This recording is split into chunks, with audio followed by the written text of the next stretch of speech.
Vejam o Financial Times, o queridinho da elite financeira globalista, né, principalmente da elite europeia, escreveu assim uma reportagem de ontem. Os Estados Unidos impuseram as chamadas sanções Magnitsky contra Moraes, que congelam quaisquer bens que ele possa possuir nos Estados Unidos e proíbem empresas e cidadãos americanos de fazer negócio com eles. As medidas se destinam a autoridades estrangeiras que cometem graves violações de direitos humanos ou atos de corrupção grave.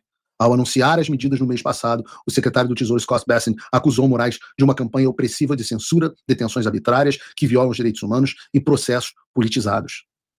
Aliás, quem falou sobre a lei Magnitsky foi também, vejam vocês, lembram que o Elon Musk estava tretado com Donald Trump, mas o ponto de união entre os dois foi o Alexandre de Moraes e a lei Magnitsky, porque o perfil de relações governamentais do X elogiou o governo Trump por impor sanções ao Alexandre.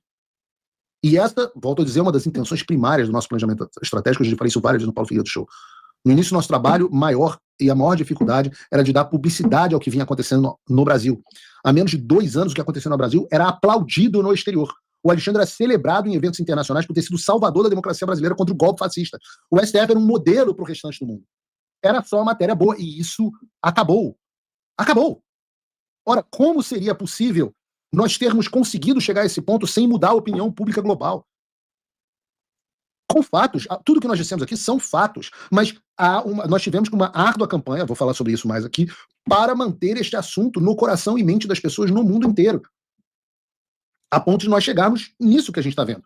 A ponto de nós vermos, por exemplo, uma Mônica Bergamo, um beijo, Mônica, falando sobre as dificuldades gigantescas do governo Lula e do STF em defender a imagem do Alexandre diante da mídia. Você tem vídeo, Bruno? Eu acho que a gente tem vídeo. Bastante, tanto magistrados do Supremo quanto integrantes do governo, é a dificuldade que o governo e os empresários brasileiros que têm interesse lá estão tendo de defender suas opiniões nos Estados Unidos, o nosso ponto de vista, de ter influência na opinião pública norte-americana, de publicar artigos, de dar entrevistas, né? Foi feita uma comparação, para mim, inclusive, uma autoridade fez uma comparação do tempo em que o Lula estava preso, né? Você se lembra, né, Megali, que volta e meia saía artigo no New York Times, saía artigo de intelectuais, criticando o Supremo, criticando o Sérgio Moro, abaixo-assinados, existia uma mobilização muito grande internacional para defender o Lula, para criticar aquela prisão. Dessa vez, com exceção... A gente aprendeu bastante, tá, Mônica? Uma das coisas que o professor Olavo de Carvalho nos ensinava era a utilizar todas as artimanhas da esquerda contra ela mesma. Então, reparem que muitas das coisas que nós estamos fazendo aqui, a esquerda deu o roadmap, né, o mapa da mina. Da entrevista do próprio presidente Lula ao New York Times, né, que abundam na mídia americana, são textos e mais textos contra o ministro Alexandre de Moraes, né, do Supremo Tribunal Federal, como se ele fosse um ditador comandando o Brasil, como se a gente vivesse num regime autoritário, sem que um outro ponto de vista seja contemplado, sem que o governo consiga defender o ministro, sem que o Supremo consiga defender o ministro, sem que haja uma defesa da democracia brasileira, né, sem que se consiga levar o ponto de vista, os fatos de que... Democracia brasileira?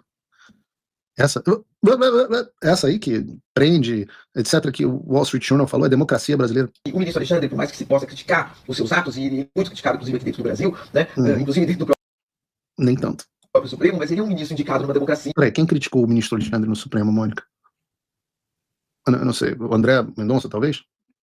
É um juiz que tem autonomia, que pode dar as decisões que quer, tem legitimidade para isso, tem mandato para isso, e essas decisões podem ser revistas por um colegiado, ou seja, não existe absolutamente nenhum paralelo com nenhuma ditadura. Mas esse ponto de vista não chega na opinião pública. Eu conversei até com uma...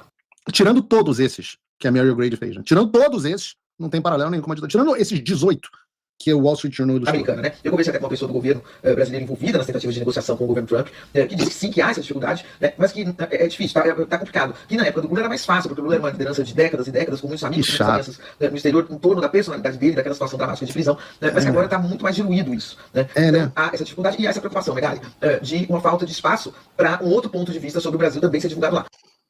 Que chato quando isso acontece. Rapaz, eu não tô